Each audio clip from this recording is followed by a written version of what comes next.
79. Chapter 6. Citizenship. Citizenship implies full and equal membership of a political community. In this chapter we will explore what exactly this means today. In sections 6.2 and 6.3 we will look at some debates and struggles which are going on regarding the interpretation of the term, full and equal membership. Section 6.4 will discuss the relationship between citizens and the nation and the criteria of citizenship adopted in different countries. Theories of democratic citizenship claim that citizenship should be universal. Does this mean that every person today should be accepted as a member of one or other state? Then how can we explain the existence of so many stateless people? This issue will be discussed in section 6.5. The last section 6.6 will discuss the issue of global citizenship. Does it exist and could it replace national citizenship? After going through this chapter you should be able to explain the meaning of citizenship and discuss some of the areas in which that meaning is being expanded or challenged today. Overview 2020-21 Citizenship 80. Political theory 6.1 Introduction. Citizenship has been defined as full and equal membership of a political community. In the contemporary world, states provide a collective political identity to their members as well as certain rights. Therefore we think of ourselves as Indians, or Japanese, or Germans, depending on the state to which we belong. Citizens expect certain rights from their state as well as help and protection wherever they may travel. The importance of full membership of a state can be appreciated if we think of the condition of the thousands of people in the world who have the bad fortune to be forced to live as refugees or illegal migrants because no state is willing to grant them membership. Such people are not guaranteed rights by any state and generally live in precarious conditions. For them full membership of a state of their choice is a goal for which they are willing to struggle, as we see today with Palestinian refugees in the Middle East. The precise nature of the rights granted to citizens may vary from state to state, but in most democratic countries today they would include some political rights like the right to vote, civil rights like the freedom of speech or belief, and some socio-economic rights which could include the right to a minimum wage, or the right to education. Equality of rights and status is one of the basic rights of citizenship. 2020-21 Citizenship Political Theory 81. Each of the rights now enjoyed by citizens has been won after struggle. Some of the earliest struggles were fought by people to assert their independence and rights against powerful monarchies. Many European countries experienced such struggles, some of them violent, like the French Revolution in 1789. In the colonies of Asia and Africa, demands for equal citizenship formed part of their struggle for independence from colonial rulers. In South Africa, the black African population had to undertake a long struggle against the ruling white minority for equal citizenship. This continued until the early 1990s. Struggles to achieve full membership and equal rights continue even now in many parts of the world. You may have read about the women's movement and the Dalit movement in our country. Their purpose is to change public opinion by drawing attention to their needs as well as to influence government policy to ensure them equal rights and opportunities. Let's think. During 17th to 20th century, white people of Europe established their rule over the black people in South Africa. Read the following description about the policy practices in South Africa till 1994. The whites had the right to vote, contest elections and elect government. They were free to purchase property and go to any place in the country. Blacks did not have such rights. Separate colonies for whites and blacks were established. The blacks had to take passes to work in white neighborhoods. They were not allowed to keep their families in the white areas. The schools were also separate for the people of different color. Or do you think the blacks had full and equal membership in South Africa? Give reasons. Or what does the above description tell us about the relationship of different groups in South Africa? 2020-21 Citizenship 82. Political theory. However, citizenship is about more than the relationship between states and their members. It is also about citizen-citizen relations and involves certain obligations of citizens to each other and to the society. These would include not just the legal obligations imposed by states but also a moral obligation to participate in and contribute to the shared life of the community. Citizens are also considered to be the inheritors and trustees of the culture and natural resources of the country. A good way to understand a political concept is to look for instances where its accepted meaning is being questioned by groups who feel that it does not take account of their needs and aspirations. 6.2 Full and equal membership. If you have ever traveled in a crowded railway compartment or bus you will be familiar with the way in which those who may have earlier fought each other to enter, once inside discover a shared interest in keeping others out. A division soon develops between insiders and outsiders, with outsiders being seen as a threat. Similar processes take place from time to time in cities, regions, or even the nation as a whole. If jobs, facilities like medical care or education, and natural resources like land or water, are limited, demands may be made to restrict entry to outsiders, even though they may be fellow citizens. You may remember the slogan, Mumbai for Mumbaikars, which expressed such feelings. Many similar struggles have taken place in different parts of India and the world. This raises questions about what full and equal membership really means. Does it mean that citizens should enjoy equal rights? Think of some examples of activities of citizens in your area intended to help others, or improve the area, or protect the environment. List some of the activities which could be undertaken by young people of your age group. Let's do it. Do. 2020-21 Citizenship Political Theory. 83. And opportunities wherever in the country they may decide to live, study, or work. Does it mean that all citizens, rich or poor, should enjoy certain basic rights and facilities?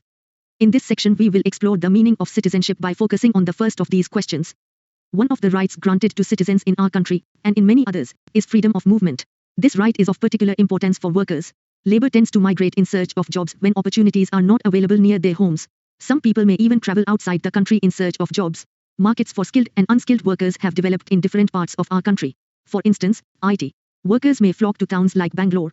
Nurses from Kerala may be found all over the country. The booming building industry in town attracts workers from different parts of the Martin Luther King.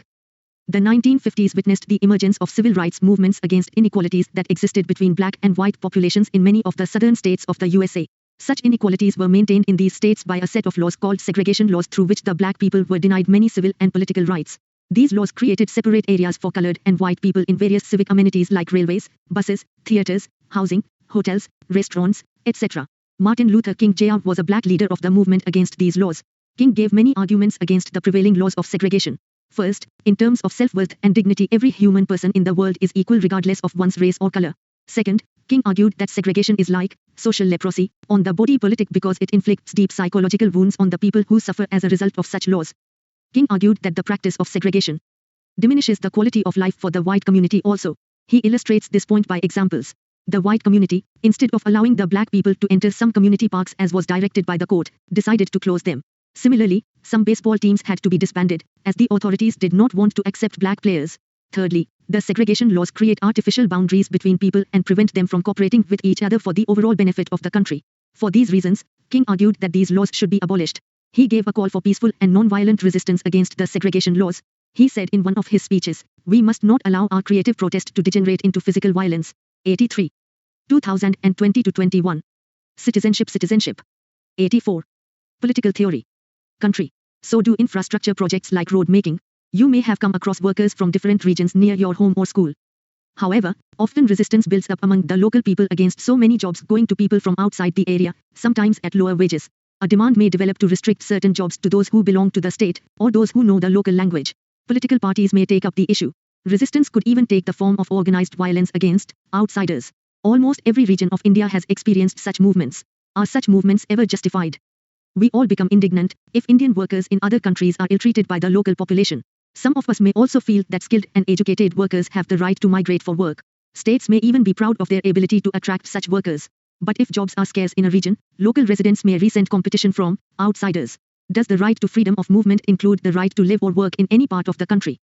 Another factor that we need to consider is that there may sometimes be a difference between our response to poor migrants and to skilled migrants. We may not always be as welcoming to poor migrants who move into our areas as we may be to skilled and affluent workers. This raises the question of whether poor and unskilled workers should have the same right to live and work anywhere in the country as do skilled workers. These are some of the issues which are being debated in our country today regarding full and equal membership for all citizens of the country. However, disputes may sometimes arise even in democratic societies. How can such disputes be resolved? The right to protest is an aspect of the freedom of expression guaranteed to citizens in our constitution, provided protest does not harm the life or property of other people or the state. Citizens are free to try and influence public opinion and government policy by forming groups, holding demonstrations, using the media, appealing to political parties, or by approaching the courts. The courts may give a decision on the 2020-21 Citizenship Political Theory. 85. 2020-21 Citizenship. 86. Political Theory. Matter, or they may urge the government to address the issue. It may be a slow process, but varying degrees of success are sometimes possible. If the guiding principle of providing full and equal membership to all citizens is kept in mind, it should be possible to arrive at an acceptable solution to the problems that may arise from time to time in a society. A basic principle of democracy is that such disputes should be settled by negotiation and discussion rather than force. This is one of the obligations of citizenship. Let's think. Examine the arguments for and against freedom of movement and occupation throughout the country for citizens. Should the long-term inhabitants of a region enjoy preference for jobs and facilities? Or, should states be allowed to fix quotas for admissions to professional colleges for students who do not belong to that state? 6.3 Equal rights. In this section we will examine another aspect of citizenship, that is, the issue of whether full and equal membership means that all citizens, rich or poor, should be guaranteed certain basic rights and a minimum standard of living by the state. To discuss this issue, we will look at one set of people, that is the urban poor. Dealing with the problem of the poor in towns is one of the urgent problems facing the government today. There is a large population of slum dwellers and squatters in every city in India. Although they may do necessary and useful work, often at low wages, they are often viewed as unwelcome visitors by the rest of the town population. They may be blamed for straining the resources of the city or for spreading crime and disease. The conditions in slums are often shocking. Many people may be crammed into small rooms with no private toilets, running water, or sanitation. Life and property are insecure in a slum. However, 2020-21. Citizenship Political Theory. 87. Slum dwellers make a significant contribution to the economy through their labor. They may be hawkers, petty traders, scavengers, or domestic workers, plumbers, or mechanics, among other professions. Small businesses such as cane weaving, or textile printing, or tailoring, may also develop in slums. The city probably spends relatively little on providing slum dwellers with services such as sanitation or water supply. Awareness about the condition of the urban poor is growing among governments, N.G.Os and other agencies, and among the slum dwellers themselves. For instance, a national policy on urban street vendors was framed in January 2004. There are lakhs of street vendors in big cities and they often face harassment from the police and town authorities. The policy was intended to provide recognition and regulation for vendors to enable them to carry on their profession without harassment so long as they obeyed government regulations. Slum dwellers also are becoming aware of their rights and are beginning to organize to demand them. They have sometimes even citizenship, equality and rights. Citizenship is not merely a legal concept. It is also closely related to larger notions of equality and rights. A widely accepted formulation of this relationship was provided by the British sociologist T.H. Marshall, 1893-1981. In his book Citizenship and Social Class, 1950, Marshall defined citizenship as a status bestowed on those who are full members of a community. All who possess the status are equal with respect to the rights and duties with which the status is endowed. The key concept in Marshall's idea of citizenship is that of equality. This implies two things. First, that quality of the given rights and duties improves. Second, that the quantity of people upon whom they are bestowed grows. Marshall sees citizenship as involving three kinds of rights: civil, political and social. Civil rights protect the individual's life, liberty and property. Political rights enable the individual to participate in the process of governance. Social rights give the individual access to education and employment. Together they make it possible for the citizen to lead a life of dignity. Marshall saw social class as a system of inequality. Citizenship ensures equality by countering the divisive effects of class hierarchy. It thus facilitates the creation of a better integrated and harmonious community. 2020-21. Citizenship. 88. Political theory. Approached the courts.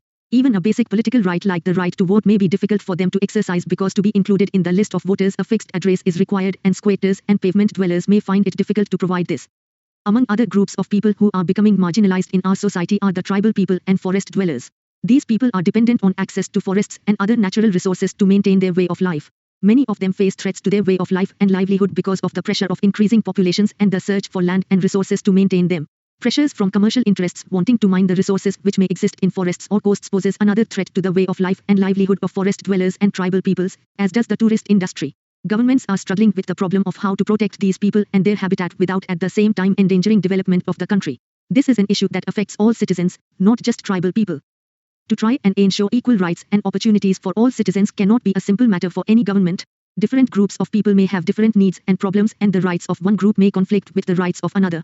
Equal rights for citizens need not mean that uniform policies have to be applied to all people since different groups of people may have different needs.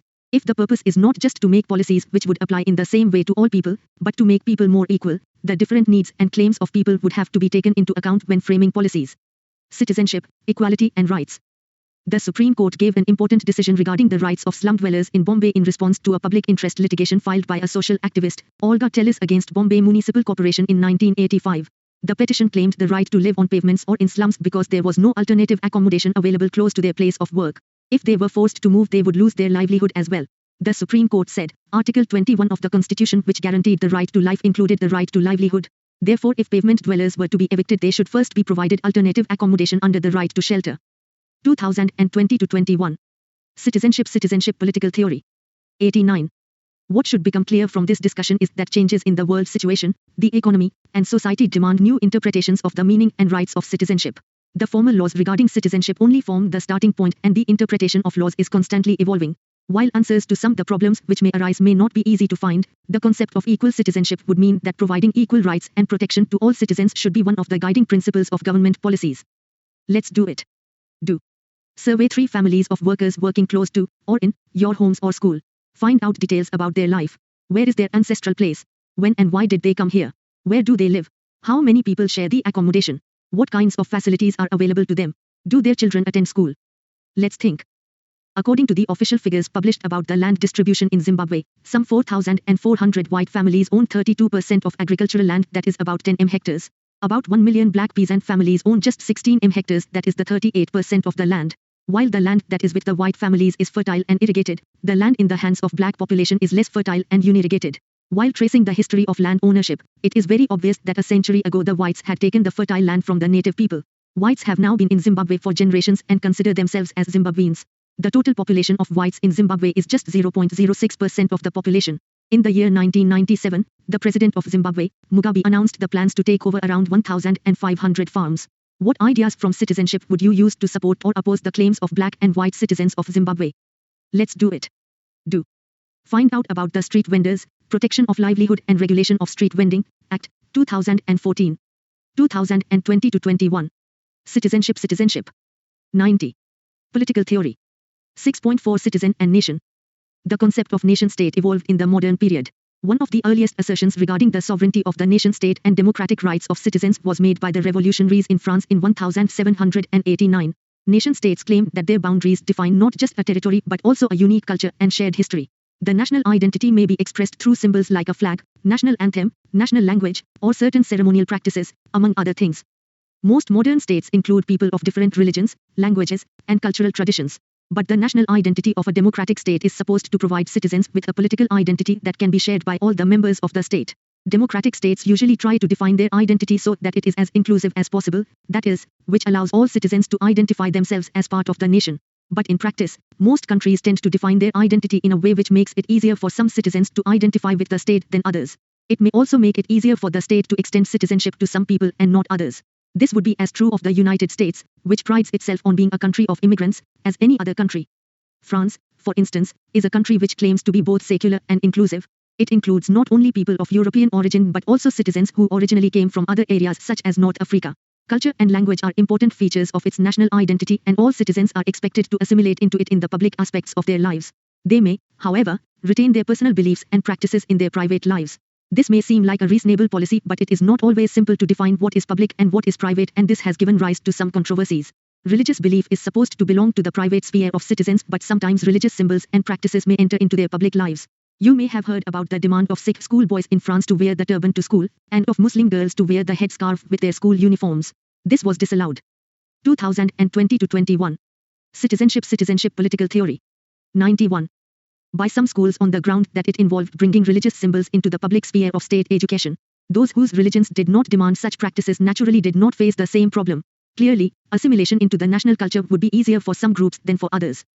The criteria for granting citizenship to new applicants varies from country to country. In countries such as Israel or Germany, factors like religion or ethnic origin may be given priority when granting citizenship.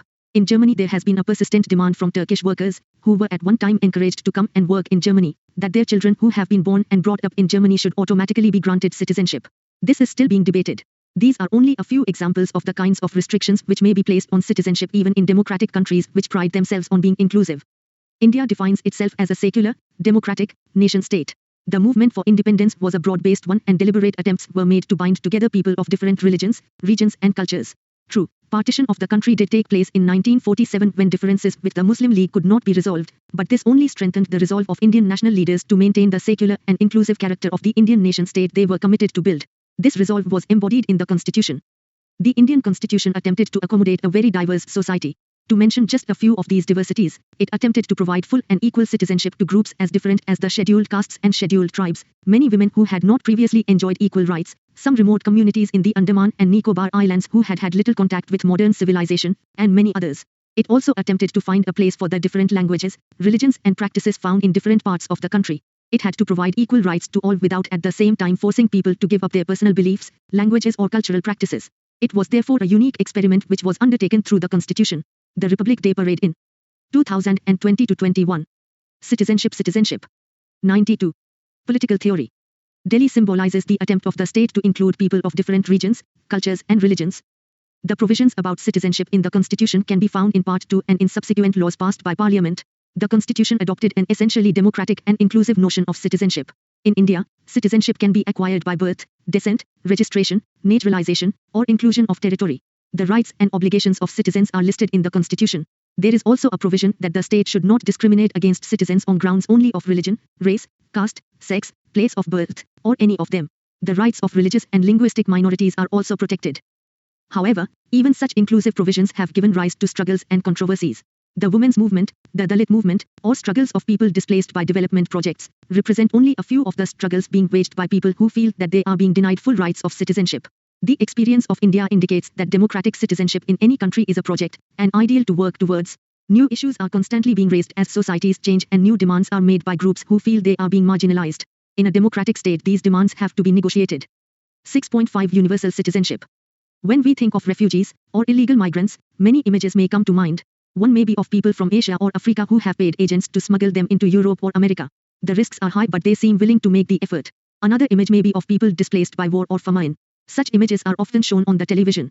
Refugees in the Darfur region of Sudan, Palestinians, Burmese or Bangladeshis, the examples are many. All these are people who have been forced to become refugees in their own or neighboring countries. It is not appropriate for schools or any other public agencies like the army to insist on a common uniform and to ban the display of religious symbols such as the turban. Let's debate. 2020-21. Citizenship Political Theory. 93. We often assume that full membership of a state should be available to all those who ordinarily live and work in the country as well as to those who apply for citizenship. But although many states may support the idea of universal and inclusive citizenship, each of them also fixes criteria for the grant of citizenship. These would generally be written into the constitution and laws of the country. States use their power to keep unwanted visitors out. However, in spite of restrictions, even the building of walls or fences, considerable migration of peoples still takes place in the world. People may be displaced by wars, or persecution, famine, or other reasons. If no state is willing to accept them and they cannot return home, they become stateless peoples or refugees. They may be forced to live in camps, or as illegal migrants. Often they cannot legally work, or educate their children, or acquire property. The problem is so great that the UN has appointed a High Commissioner for Refugees to try to help them. Decisions regarding how many people can be absorbed as citizens in a country poses a difficult humanitarian and political problem for many states. Many countries have a policy of accepting those fleeing from persecution or war. But they may not want to accept unmanageable number of people or expose the country to security risks. India prides itself on providing refuge to persecuted peoples, as it did with the Dalai Lama and his followers in 1959. Entry of people from neighboring countries has taken place along all the borders of the Indian state and the process continues. Many of these people remain as stateless peoples for many years or generations, living in camps, or as illegal migrants. Only a relatively few of them are eventually granted citizenship. Such problems pose a challenge to the promise of democratic citizenship, which is that the rights and identity of citizen would be available to all people in the contemporary world. Although many people cannot achieve citizenship of a state of their choice, no alternative identity exists for them. The problem of stateless people is an important one confronting the world today. Borders of states are still being redefined by war or political disputes, and for the people caught up in such disputes, the consequences may be severe. They may lose their homes, political. 2020-21. Citizenship. 94. Political theory. Identities, and security, and be forced to migrate. Can citizenship provide a solution to the problems of such people? If not, what kind of alternative identity can be provided today? Do we need to try and evolve a more genuinely universal identity than national citizenship? Suggestions for a notion of global citizenship are sometimes put forward. The possibilities will be discussed in the next section. 6.6 Global citizenship. Consider the following statements. Oh, there was an outpouring of sympathy and help for the victims of the tsunami which affected a number of countries in South Asia in 2004. Oh, international networks link terrorists today. Oh, the United Nations is working with different states to try and prevent the spread of bird flu and the possible emergence of a human viral pandemic. What is common to the statements given above? What do they tell us about the world in which we live today? We live today in an interconnected world. New means of communication such as the internet, and television, and cell phones, have brought a major change in the way in which we understand our world. In the past, it might have taken months for news about developments in one part of the world to become known in other parts. But new modes of communication have put us into immediate contact with developments in different parts of the globe. We can watch disasters and wars on our television screens as they are taking place. This has helped to develop sympathies and shared concerns among people in different countries of the world. Supporters of global citizenship argue that although a world community and global society does not yet exist, people already feel. List some of the stateless people living in India today. Write a short note on any of them. Let's do it. Do. 2020-21. Citizenship Political Theory. 95. Linked to each other across national boundaries. They would say that the outpouring of help from all parts of the world for victims of the Asian tsunami and other major calamities is a sign of the emergence of a global society. They feel that we should try to strengthen this feeling and work towards a concept of global citizenship. The concept of national citizenship assumes that our state can provide us with the protection and rights which we need to live with dignity in the world today. But states today are faced with many problems which they cannot tackle by themselves. In this situation, are individual rights, guaranteed by the state, sufficient to protect the freedom of people today? Or has the time come to move to a concept of human rights and global citizenship? One of the attractions of the notion of global citizenship is that it might make it easier to deal with problems which extend across national boundaries and which therefore need cooperative action by the people and governments of many states. For instance, it might make it easier to find an acceptable solution to the issue of migrants and stateless peoples, or at least to ensure them basic rights and protection regardless of the country in which they may be living. In the previous section, we saw that equal citizenship within a country can be threatened by the socio-economic inequalities or other problems which might exist. Such problems can ultimately only be solved by the governments and people of that particular society. Therefore, full and equal membership of a state remains important for people today. But the concept of global citizenship reminds us that national citizenship might need to be supplemented by an awareness that we live in an interconnected world and that there is also a need for us to strengthen our links with people in different parts of the world and be ready to work with people and governments across national boundaries. Find out about Global Citizenship Education, GCED, from https://unesco.organization themes GCED and https://www.gcedclearinghouse.organization. Let's do it. Do. 2020-21. Citizenship. 96. Political theory. Exercises. 1. Citizenship as full and equal membership of a political community involves both rights and obligations. Which rights could citizens expect to enjoy in most democratic states today? What kind of obligation will they have to their state and fellow citizens? 2. All citizens may be granted equal rights but all may not be able to equally exercise them. Explain. 3. Write a short note on any two struggles for full enjoyment of citizen rights which have taken place in India in recent years. Which rights were being claimed in each case? 4. What are some of the problems faced by refugees? In what ways could the concept of global citizenship benefit them? 5. Migration of people to different regions within the country is often resisted by the local inhabitants. What are some of the contributions that the migrants could make to the local economy? 6. Democratic citizenship is a project rather than an accomplished fact even in countries like India which grant equal citizenship. Discuss some of the issues regarding citizenship being raised in India today.